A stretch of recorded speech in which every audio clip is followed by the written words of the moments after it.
Hello everyone, and thanks for joining me today.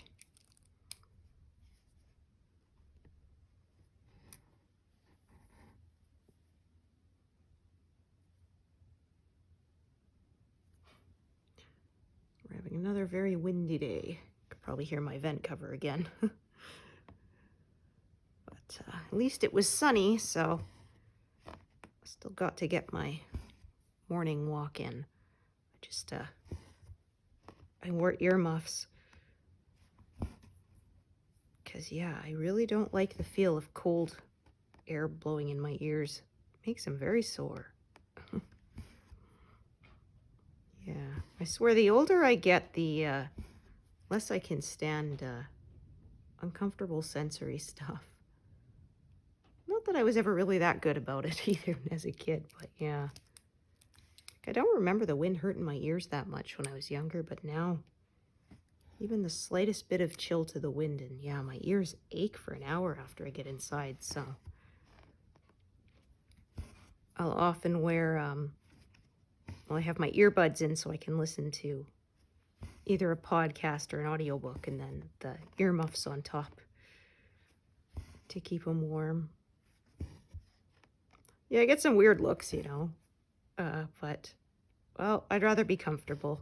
I don't really care what people think. Getting too old for that.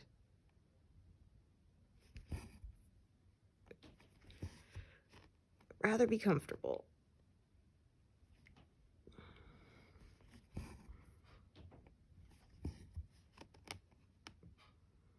Yeah, so it rained the last couple of days, so I had to use my machine, that Strider machine, and yeah, it definitely does give you a decent workout, I can tell you that. Really feeling it in my legs today.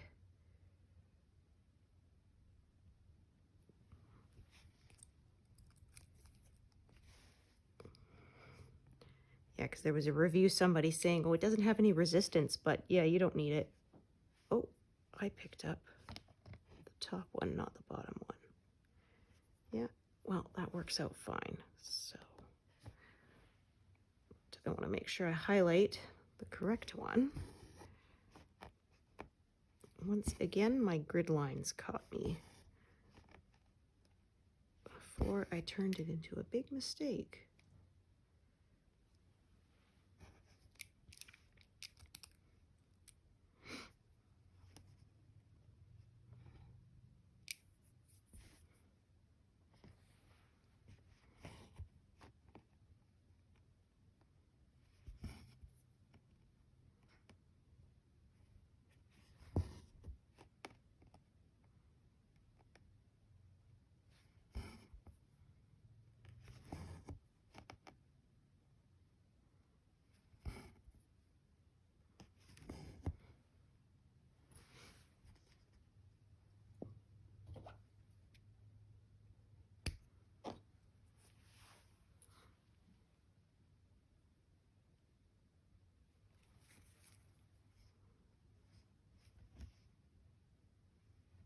Oh, wait a minute, silly me. Yeah, this one is not done yet. Haha, I don't like to close stuff in. It's because it was darker symbol, I guess. It kind of looked like it was already filled in, but it was not. There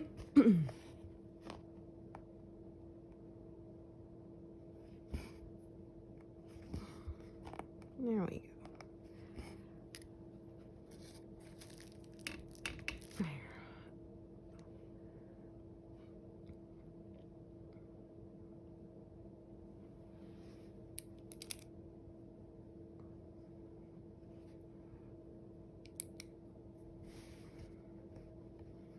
Yeah, so I wonder if we'll get the one little swan in the fountain, the sort of top left bit of the fountain, if we'll get it in this diagonal or if it will be another one. We shall see.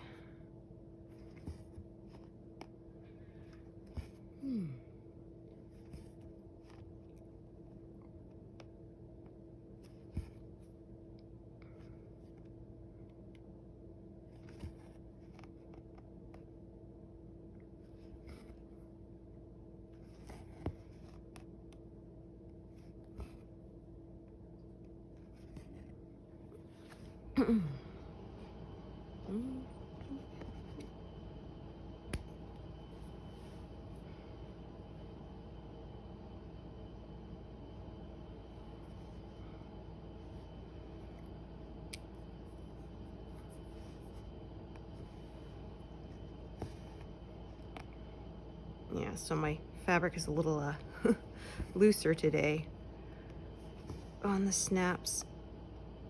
Yeah, just didn't seem to want to go on evenly, and I decided to stop wrestling with it. I'll deal with the fact that it's not perfectly taut. It's good enough. Yeah, I've seen people stitch some of these huge projects in hand. No frames or hoops or anything. Pretty impressive to me. I think having it that floppy would really annoy me. But yeah, they've done some gorgeous ones. There's one guy in the Heaven and Earth Designs group who does his on 11 count in hand. Yeah, they're huge but gorgeous pieces. Because yeah, there's a lot of people who will ask, like, do I have to do it on 25 count? Because that's the like the floss list and stuff gives you the amounts for if you're working on 25 counts. Like, no, you can work it on any count you like. There's, like I said, one who does his on 11 counts, so yeah, you just of course have to make sure you calculate your size and amount of floss you will need correctly.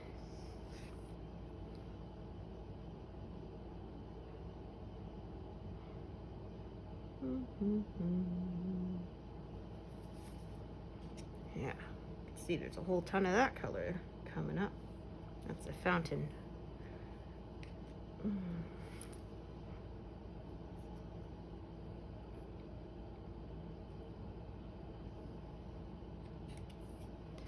Do, do, do.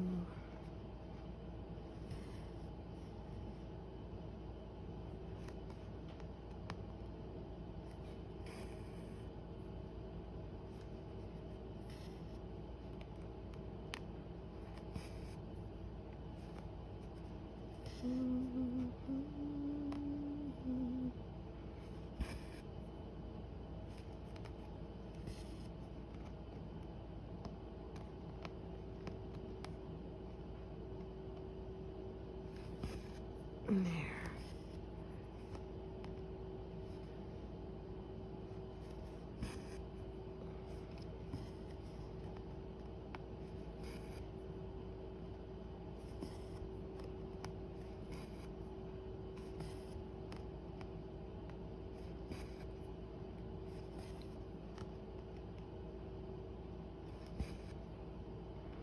Yeah, well, you can hear my furnace running.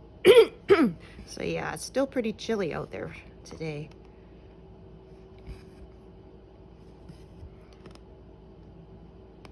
Yeah, I didn't even get to work up any kind of a sweat. It was too chilly, even though I walked at my same intensity as I normally do.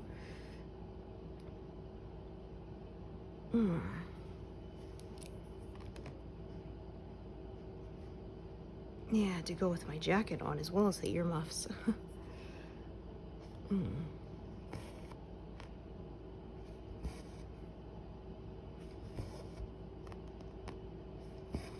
Yeah, well, since I started my going for walks habit, I only missed one day because I woke up feeling really dizzy. So yeah, I didn't feel safe wandering around with vertigo. I made up for it the next day.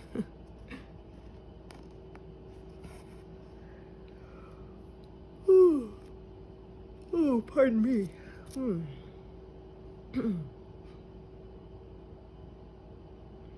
Okay, that, I was looking at maybe doing this check mark stitch up here, but I see I've already unthreaded and tucked it away, so I won't bother.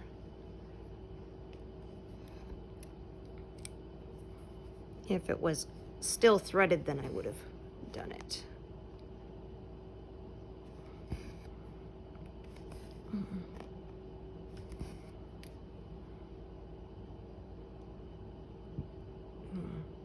Yeah, I was saying to my husband the other day, I can't knit for extended periods like I used to when I was younger because it's the repetitive motion. I find with cross stitching, because of this method, I have enough built-in breaks. I don't have that problem because, you know, I'm switching colors on my pattern and marking it and rethreading and tying off threads and starting new ones and getting new threads from envelopes. And so there's enough sort of breaks built in to this stitching method that I'm not doing the same motion. So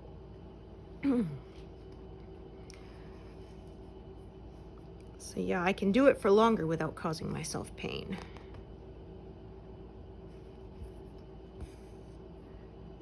Okay, I'm going to park that and unthread it.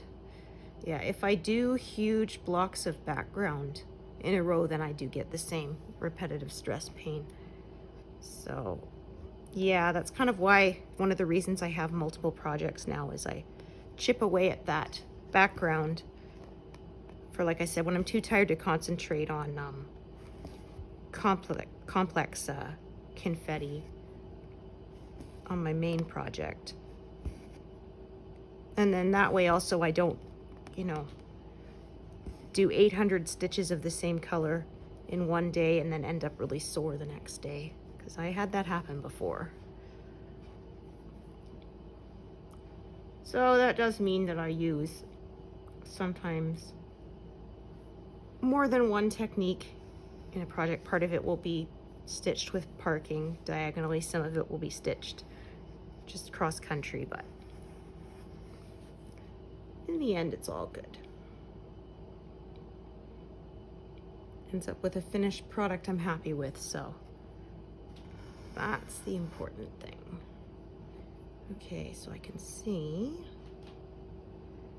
yeah, we are gonna have multiple threads of this as it is scattered a bit. That is okay.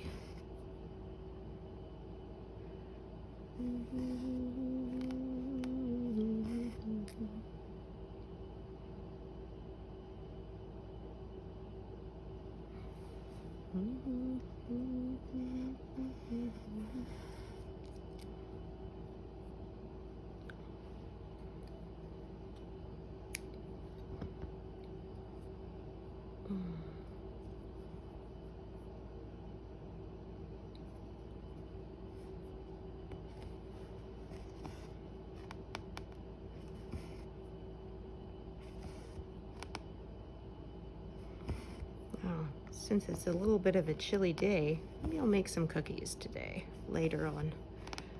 Yeah.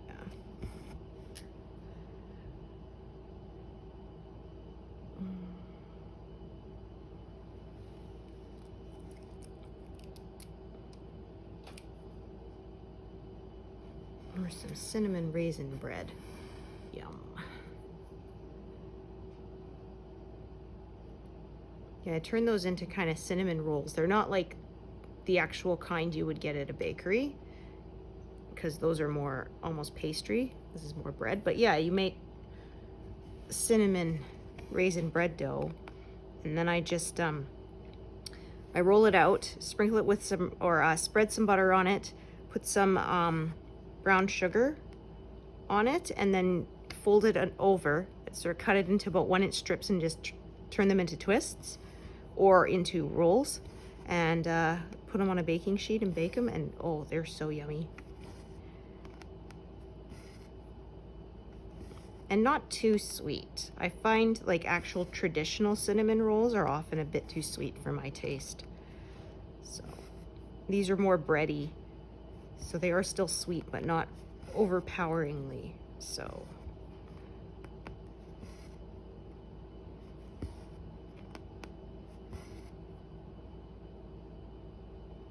Oh my, there we go.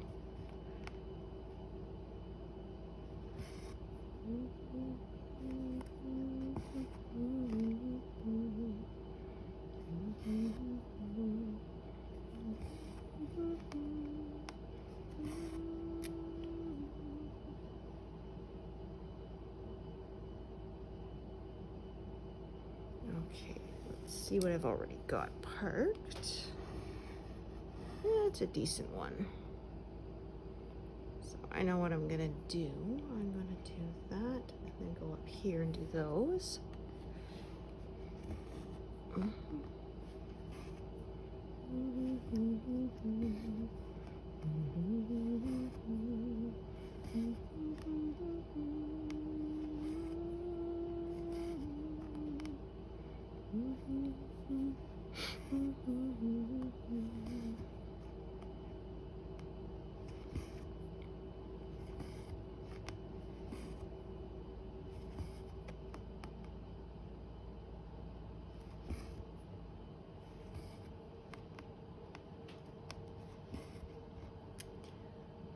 Okay.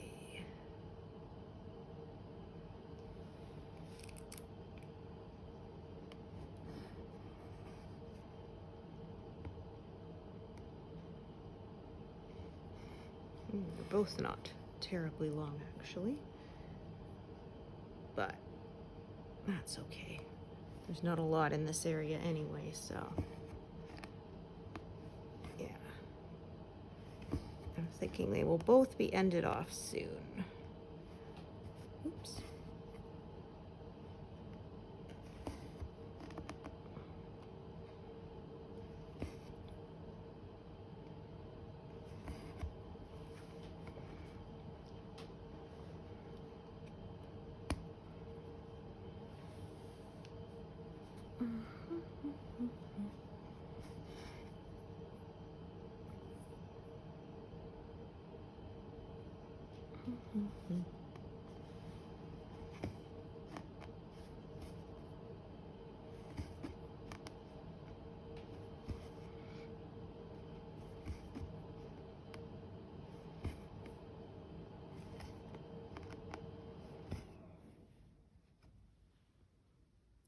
Piece will be just long enough to do one last stitch with it.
Okay.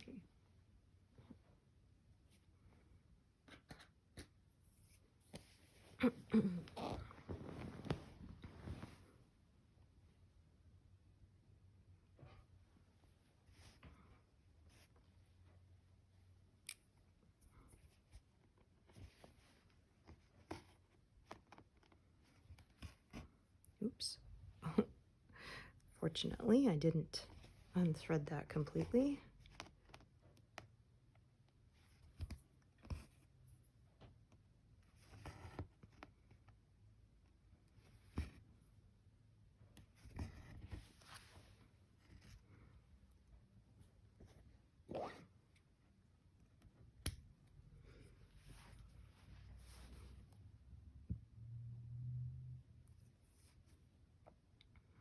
Okay, so definitely gonna have more than one thread of this color, that's for sure.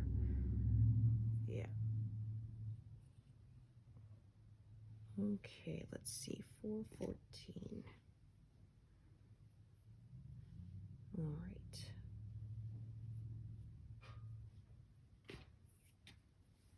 Use up a short piece to do those two.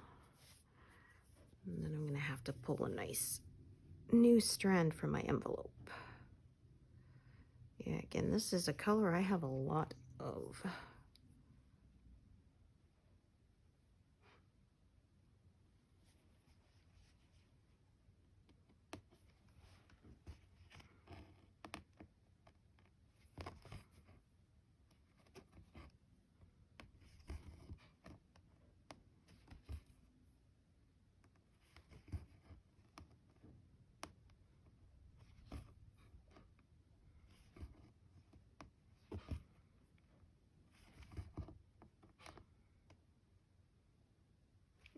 It's just long enough.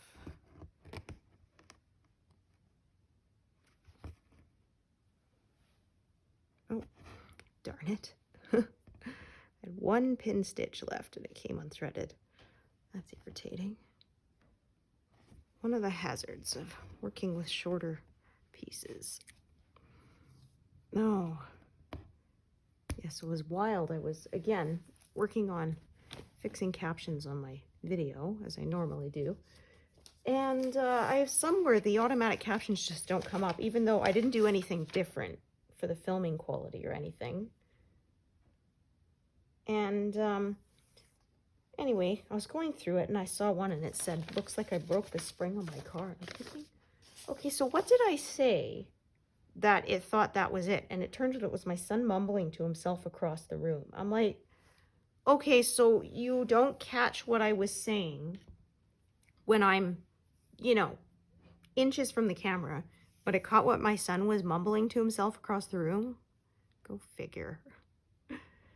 Yeah, and I've had some times where I upload it and I, you know, wait and wait and wait for the automatic captions to come so I can fix them, and it doesn't. So then I spend, you know, freaking 4 hours doing them manually. Then the next day, automatic ones show up. It's like, oh, come on now. You're just trolling me.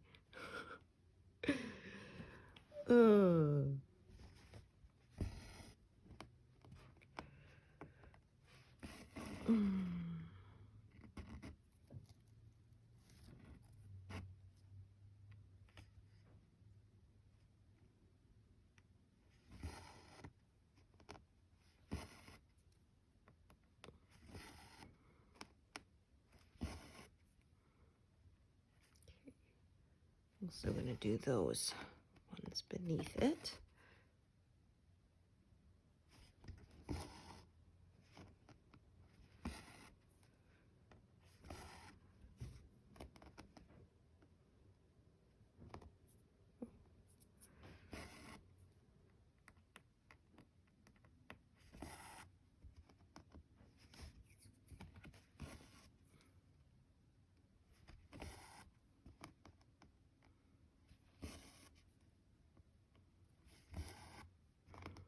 Yeah, and I'm one of those, when I'm doing my captions, I have to pause it while I'm typing. I don't know how stenographers do it, like in courts and stuff where they have to type it while it's happening. Oh, I would never be able to do that. So you have to hold what's being said in your head while you're typing what was just said. Yeah. I remember when I was in college, there was one person talking about, they had a relative who did that, who said, yeah, they have a lot of, or at least they did back then, had a lot of mandatory time off because it is such a stressful job. Because, I mean, if you get it wrong, it could have, you know, serious legal repercussions for someone if you record testimony incorrectly. And of course, you have to go very, very quickly because sometimes people talk very quickly. So, I mean, I type around 40, 50 words per minute. They got to type something like 110. Something, yeah, extremely fast.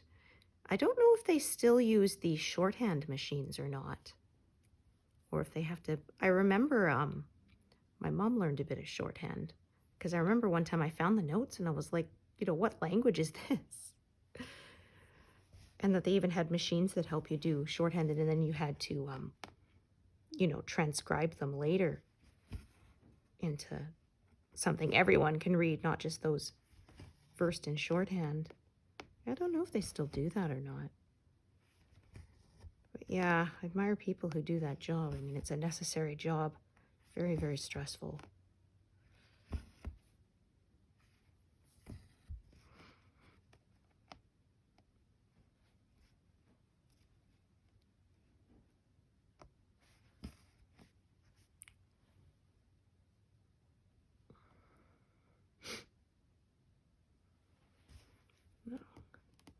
Since that is highlighted, I'm going to do that one too.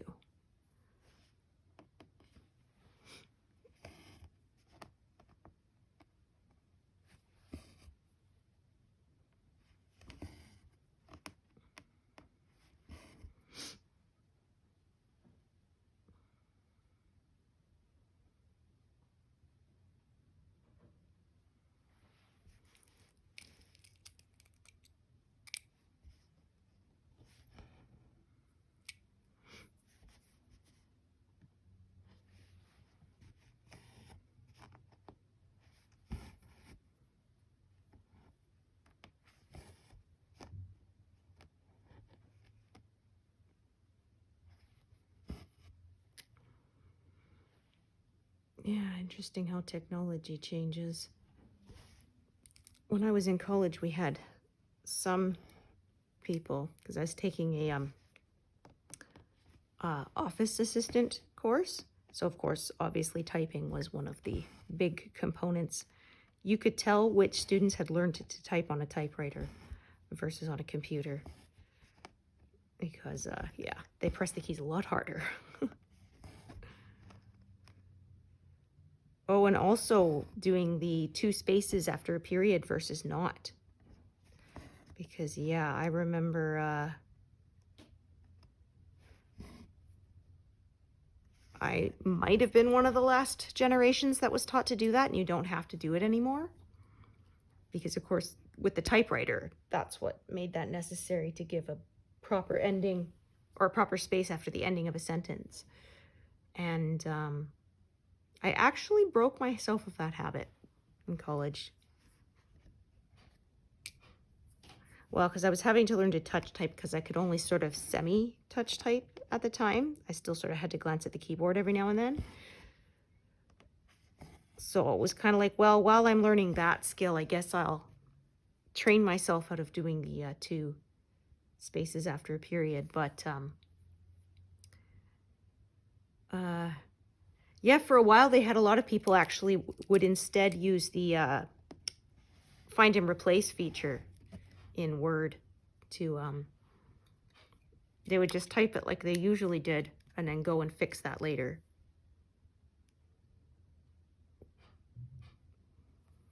Because yeah, like it was so ingrained into them to do period space space that they couldn't really change it anymore at that point. Or if they tried to change it, then of course their typing speed would really suffer. So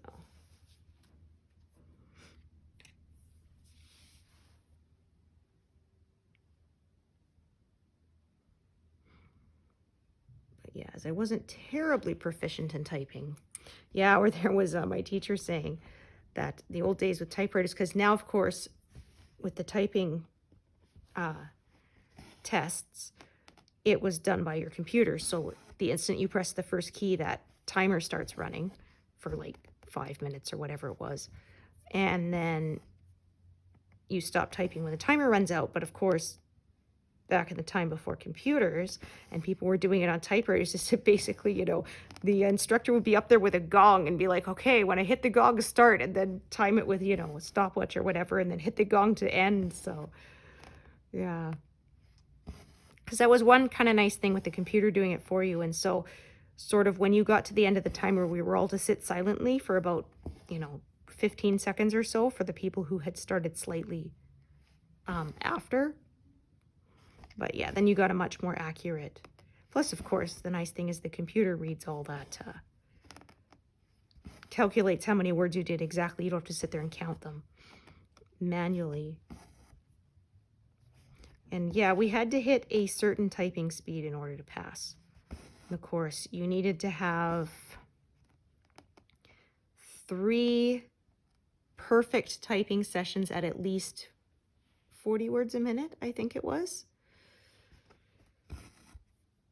And yeah, for some people, that was really stressful to get.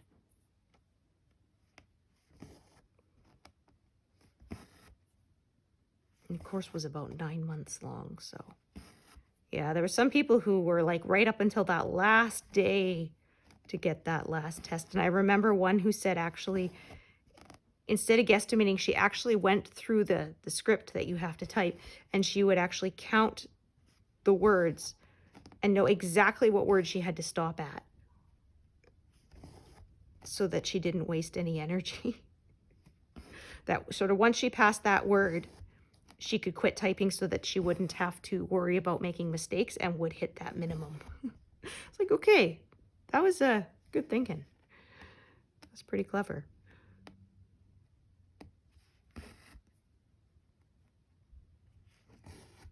Yeah, I was, when we did some typing in elementary school, we were on the old Mavis Beacon program. I don't know if they even make that anymore.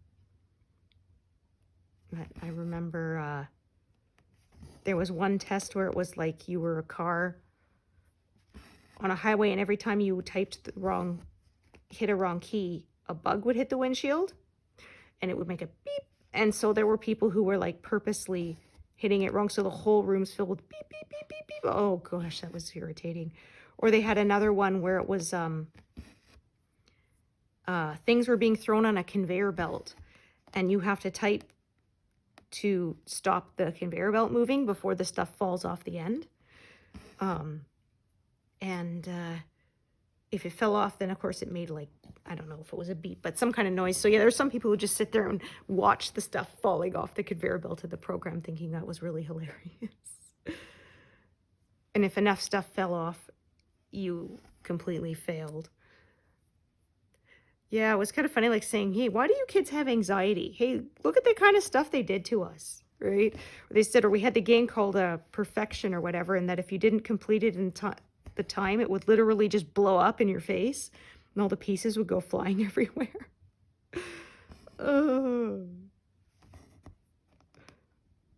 Even just thinking of that game gets my heart beating. Yeah, it was spring-loaded, and you wound it up and the timer stopped, and if you didn't get all the pieces put in perfectly, then yeah, the spring would release and all the pieces would go flying.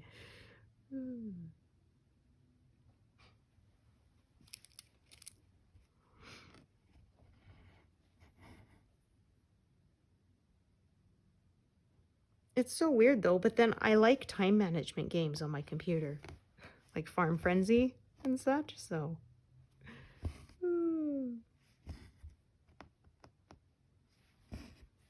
Maybe because it's not actually physically exploding in your face. Maybe that's why I don't find it so anxiety-inducing. You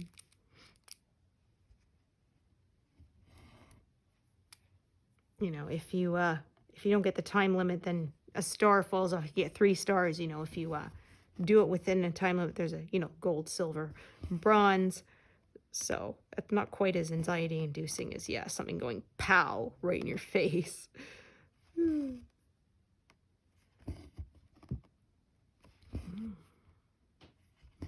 Or the Operation game, right? Yeah, my hands are not at steady enough for that.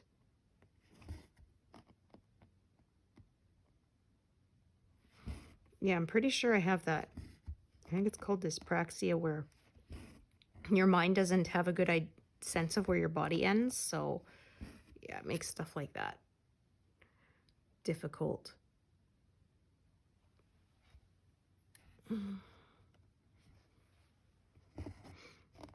Yeah, there was a funny video I shared that was, you know, things for clumsy people don't understand. And then I said they missed the one, pardon me, they forgot the one where you're trying to pull your covers up and your hand slips off and you punch yourself in the face. Because, yeah, I've done that more than once. Oh, there's a rude awakening for you.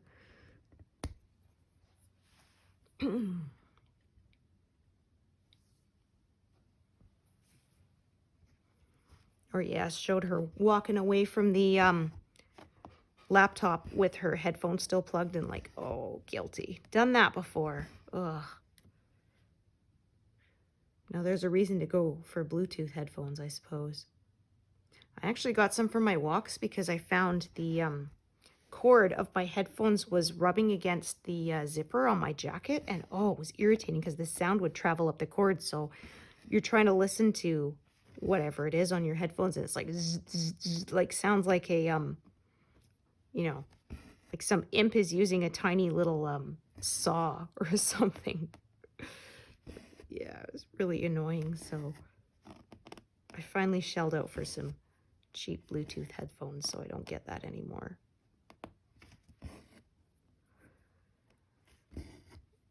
Or I said, or the really fun one was once I was wearing corded headphones, and for some reason I got a big static electricity zap, and it traveled right up the cords and into your eardrums, and yes, that is extremely unpleasant, I can tell you that.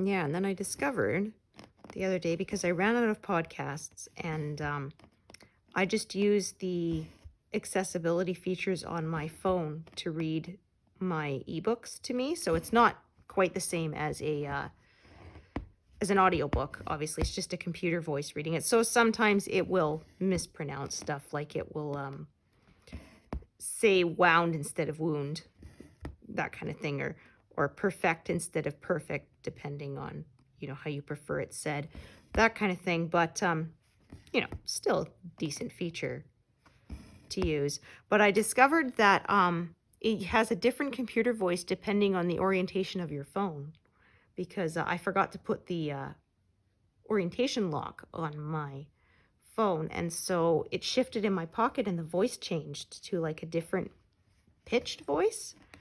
And I was going, what the heck happened? Is it maybe this part of the story's in italics or something? I don't know. And then it shifted back, and I just couldn't figure out what was going on. And then later, when I had it out of my pocket, I was looking at it, and it tilted and changed. And oh, so that's why, which is, yeah, kind of weird. Because you can choose in your accessibility different voices. There's a man's voice or a woman's voice. I think depends on the model of your phone, but you can get one that has an American accent or a British accent or whatever. And yeah, so that was weird. And of course, it has a pause as it's turning the page, where there wouldn't be if it was an audiobook. But I figure, hey, it's still better than nothing. It's a nice feature to have, especially when you have so many ebooks, and you really don't want to shell out for the audiobook version, because those are not cheap. And I understand there's a lot of work that goes into those, because yeah, I was curious, and I think they said that it'll cost something like $300 an hour to produce it, or maybe $600 total or something, but it's quite a lot. And because of course, yeah, you're paying for an actor, a voice actor, to perform it, and also, of course, for all the work that goes into capturing that and editing it and formatting it and all that. So yeah, it's yeah, they're not cheap, but I mean, that kind of sucks, right? Like somebody said, it's the disability tax.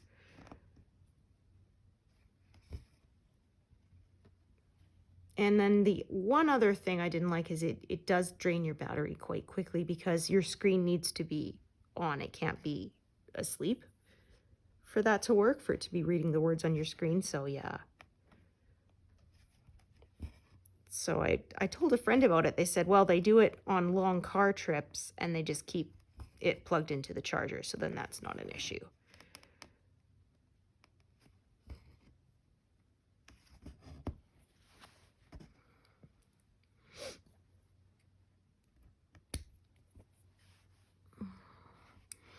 Or there was one where somebody said that they had it and their GPS running, so the GPS would sometimes interrupt the audiobook. So I was like, yeah, he turned to her and said, in 500 meters, turn right. Yeah,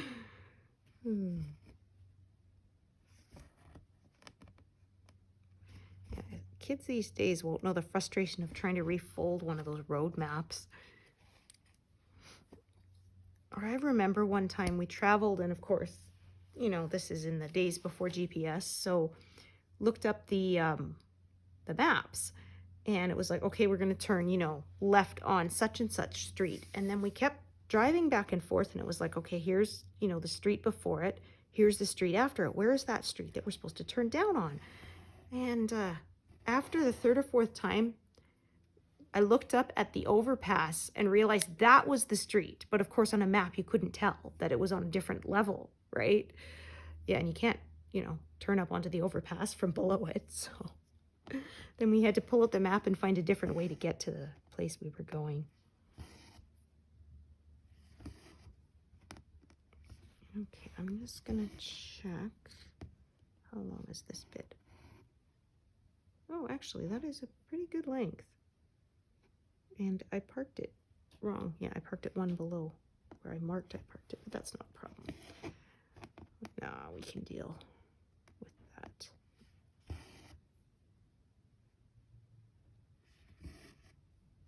Okay, so I'm going to carry this one a fair ways to park it.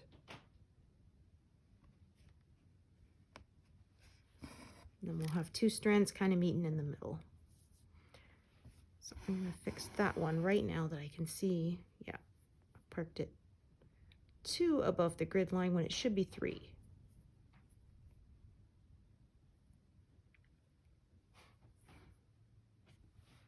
That happens sometimes. Never claim to be perfect. Okay.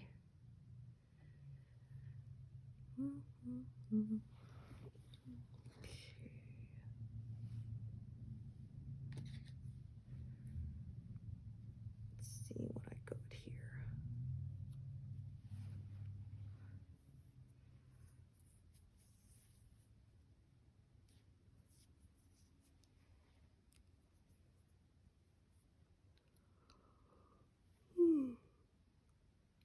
Ooh, pardon me. Went for my walk, but I guess I'm not quite awake yet.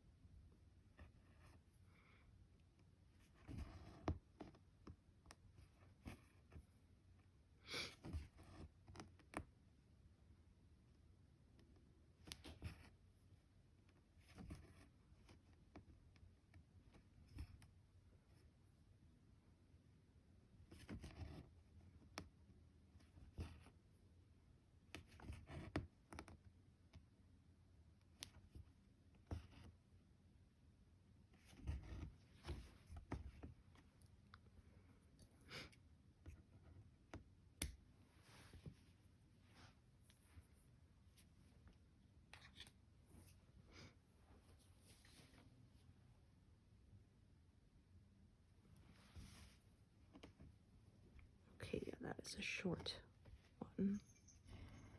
That is a longer one. Okay.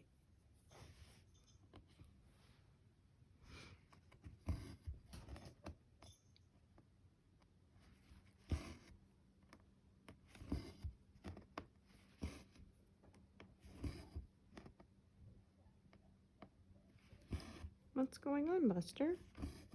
Hmm? She's squeaking at me. Well, I gave you your treat this morning, as usual. Just felt like talking. Yeah, it's funny. Their squeaker kind of wears out as they get older, so you can hear her sometimes. She tries to squeak, but it just comes out this.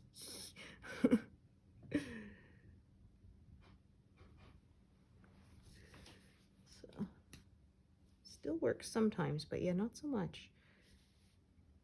I remember my sister-in-law was living with us for a while. She first came out here, and she had an older guinea pig, so she rarely squeaked because, yeah, it was worn out. And except one day when my son wanted to pick her up to cuddle her, as she did not want to be picked up. And she did this really loud shriek. It was like, okay, so the squeaker still works when she really wants it to, because, yeah, she was indignant.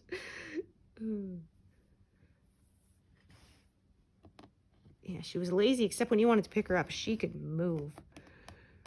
Yeah, you try to grab her and just, she would. Yeah, so So you had to settle for petting her in the cage most of the time.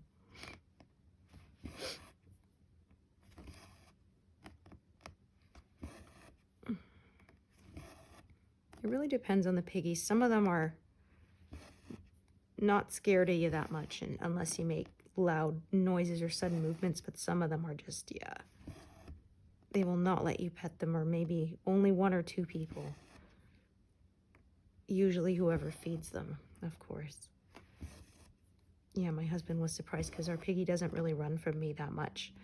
I said, well, I'm the one who feeds her the most, you know, and I'm the one who gives her the baths, and usually the one who changes her cage, so yeah, I guess she's most bonded to me. She's a sweetie. I had her out once, and she's just sort of exploring, wandering around, then she comes up to me and puts her chin on my knee and looks up at me and purrs like, oh, I love you too. Yeah.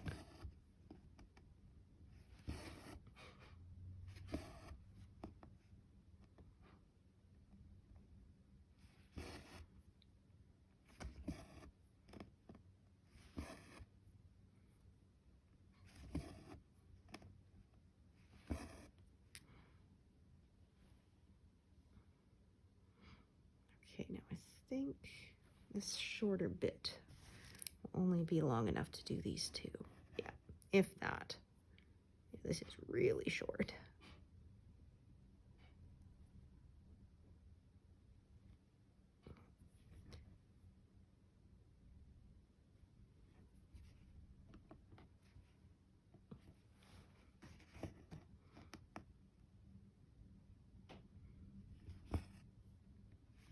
Oh yeah, that's all we're getting out of that.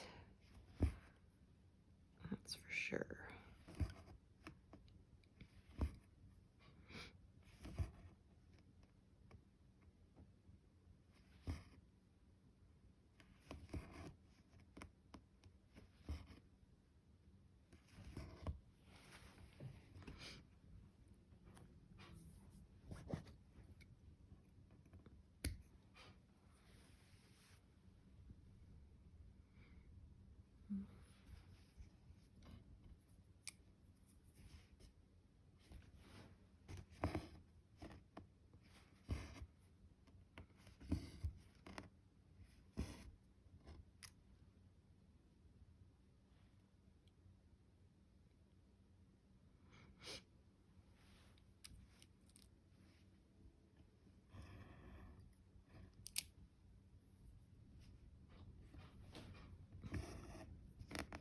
All right, coming on to some bigger sections here.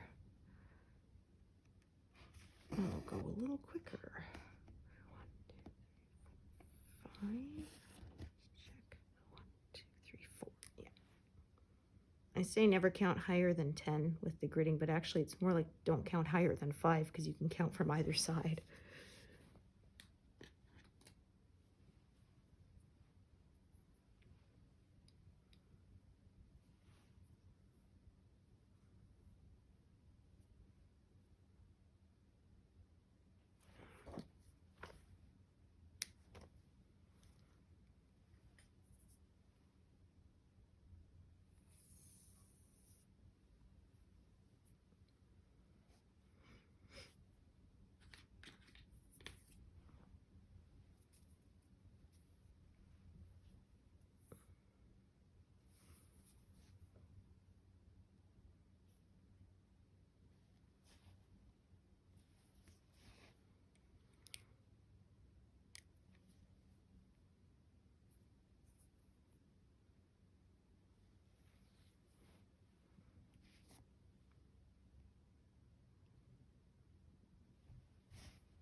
Oh, there's a tiny knot in this one. Okay, I'm going to pin stitch it over here and then bring it back. That way the knot stays on the wrong side. Otherwise it was going to be sort of right above that corner. I know normally I cut out a knot, but it was such a teeny one that I was lazy and didn't.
Okay.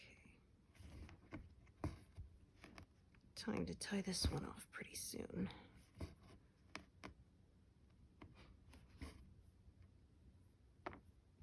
Gosh.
There.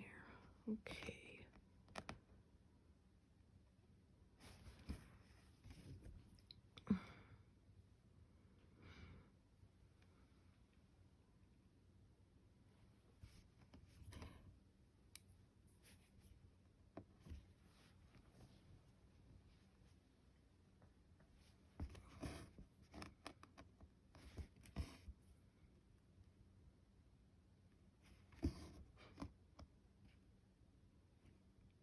Oh, that's another one I parked incorrectly, isn't it? Yep. Yeah, that's all right. I can fix that. Yeah, I parked it 4 from the grid line when it should have been 3. There. No problem. All right.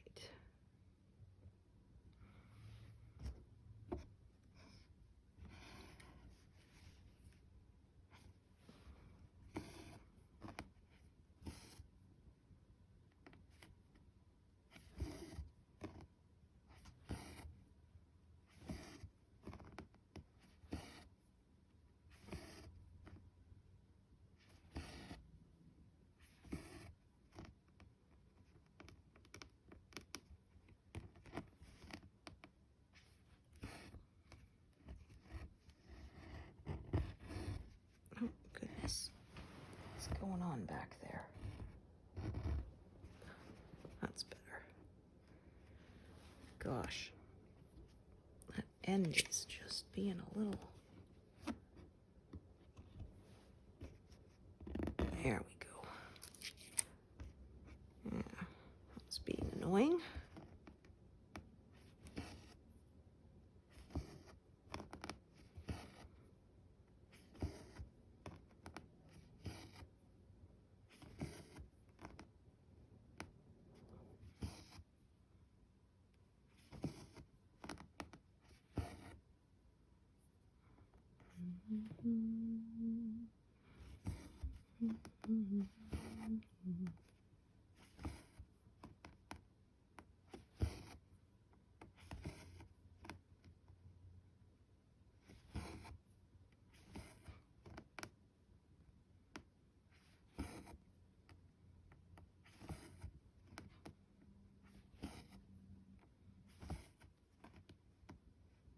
Oh, look at that. Yeah. I didn't come up quite in the proper spot. It's like a millimeter off. There have been occasional times that I haven't noticed until after I've tied off a thread, so I've kind of just fudged it, but as I haven't tied this one off, I will fix it.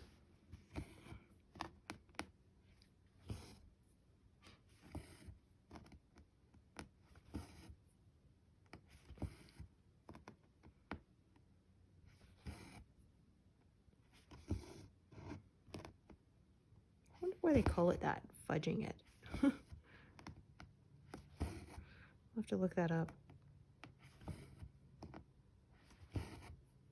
That's one of my things. Looking up origin of phrases. I like doing that. I can't remember what phrase it was, but now last night we were watching TV and some phrase came up. My husband said, you know, why do they say that? And I launched its big long explanation, and then after I said, sorry, I had the same question years ago and looked it up and I remembered. Yeah, there's a lot of origin of the phrase and then whatever in my Google because... Yeah, I find it interesting to find out where sayings came from, especially when the original context of them, we no longer use it anymore. Right? Like dial a number, hang up the phone. Yeah. Because there's not that many landlines around. And I mean, even if there are, there's not very many rotary dialers around either. Yeah, my friend said her kids got hold of one of those little toy Fisher-Price phones. You know, the ones that had the old style receiver and the rotary dial and the face on the front. And she said they were looking at it and like pushing on the numbers through the holes in the rotary dial because, yeah, they'd never seen a rotary dial phone before.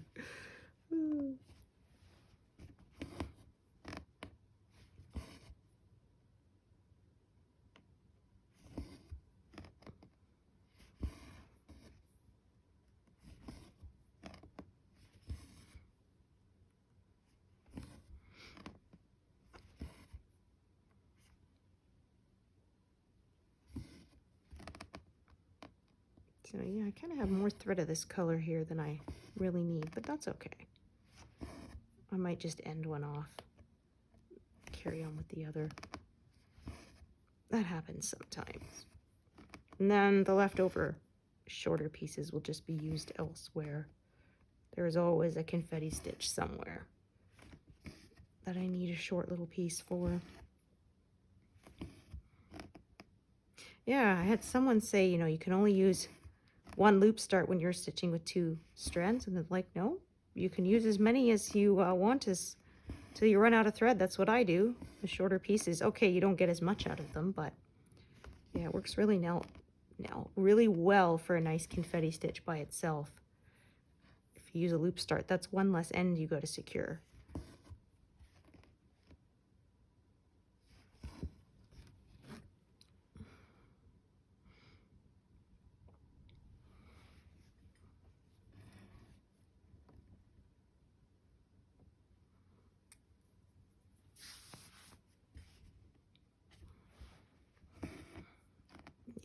embarrassment of riches, I suppose.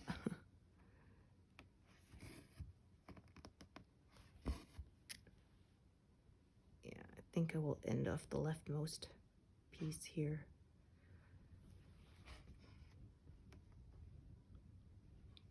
Okay, so we need a new bit.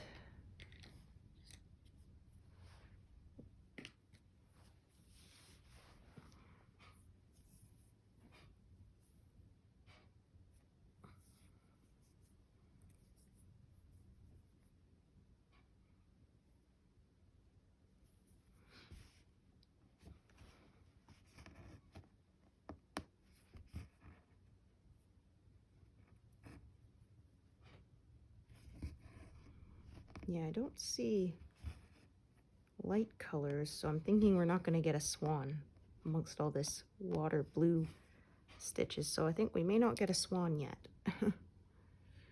in this diagonal. Might be the next one or even the one after that.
Let's see. I park this here. Will it be long enough? Yeah, it will be just barely. I'm going to tack it down.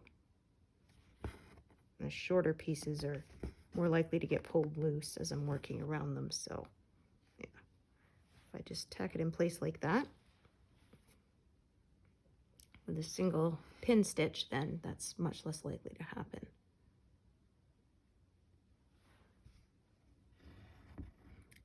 And I did the pin stitch sort of right in the one it will be on, so it'll be covered up by the exact same color, so there definitely won't be a problem of any show through, I should think.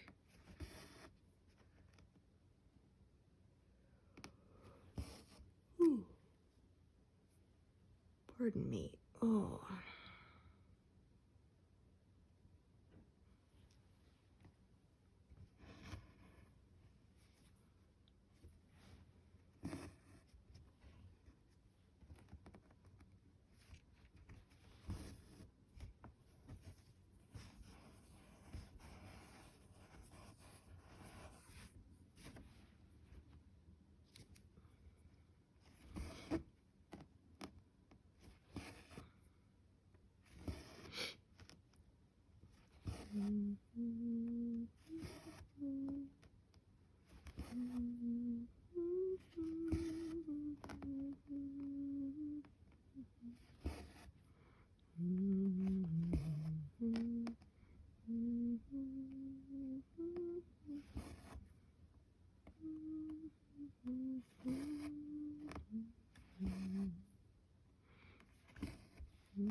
Yeah, this was the one I said I was going to end off. Yeah, because that other thread's long enough to do all those other stitches, so I really don't need to have two attached here.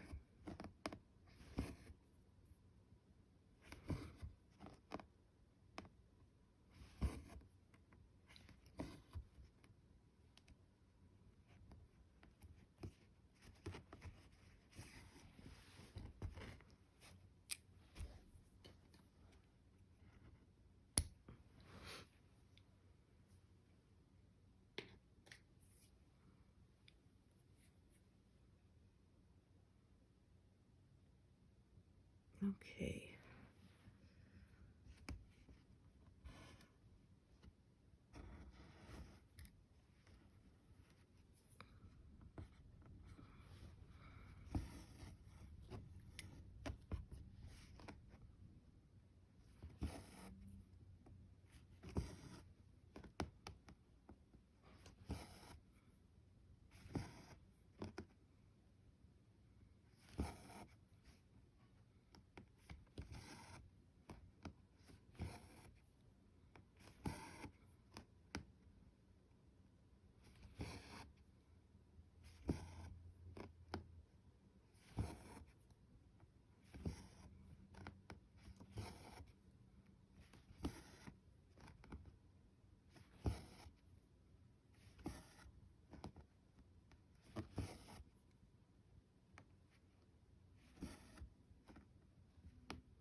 And then those other three sort of lone stitches in the next diagonal, I'll attach a new piece for those.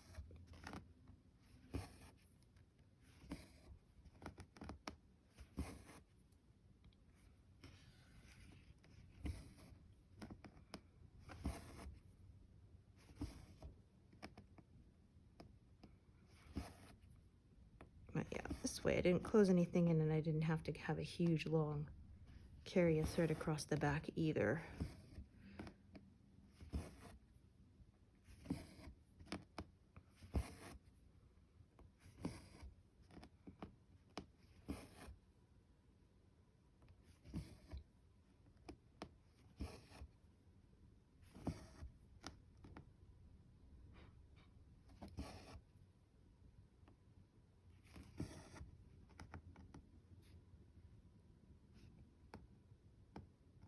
Did I park another one wrong? My gosh, I did. This number 3, I tell ya. This is not my day. You know, my gosh. Good thing is I've caught them all so far before they became disasters.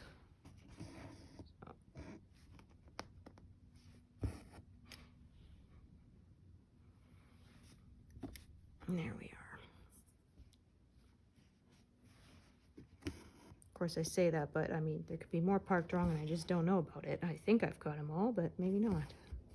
Oh gosh, that was like, I remember when I was saying when I was in college and our instructor put up a PowerPoint presentation. And for some reason, there were some text that didn't show.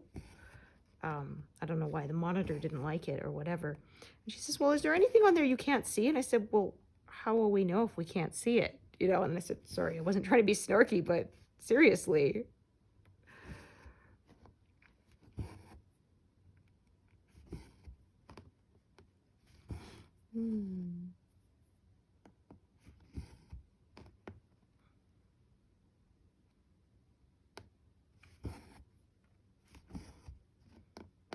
Yeah, I'm not always trying to be a smart aleck. It just pops out sometimes before I can think.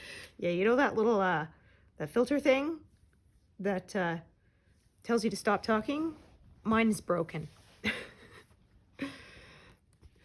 I remember that in the road to El Dorado. Remember that thing that tells you not to say stuff? You don't have one. That voice, yeah, that tells you not to say stuff. You don't have one.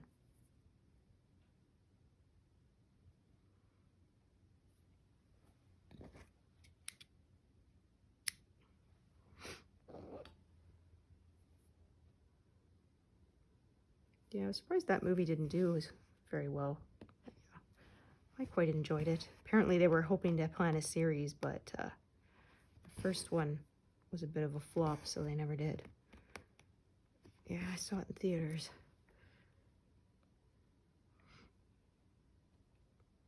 Oh, goodness. What's going on? We are both in barrels. That is the extent of my knowledge. Ugh. Okay. You'll have no idea what I'm talking about if you haven't seen that movie.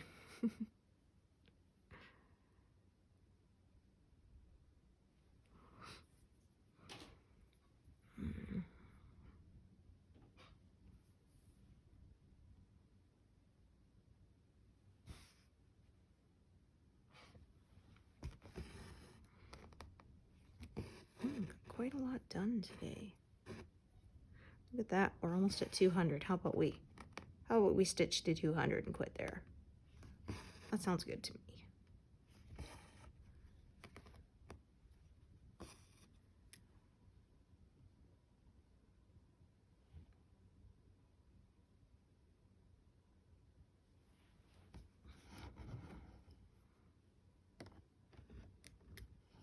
Oh my gosh. Huh. All right.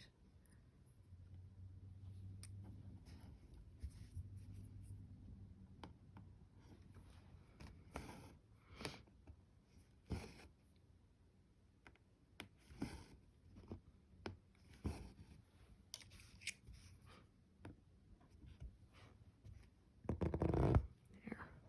Lots of pin stitches in this area, which means a lot of little ends to pop up through.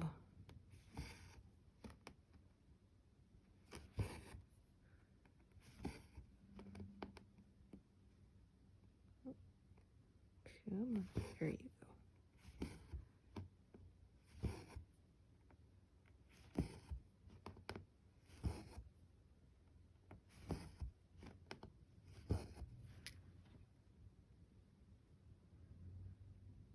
Okay, one more and we'll be at a nice even 200.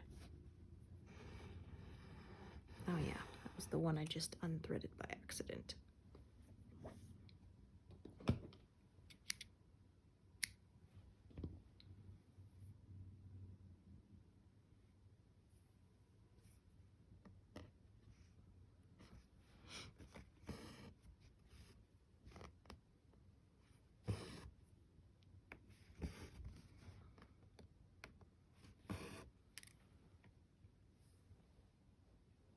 All right, there we go. Nice even 200. That seems like a good stopping place. So thanks for joining me today, and hope to see you here again another time. All right, thanks everyone. Bye.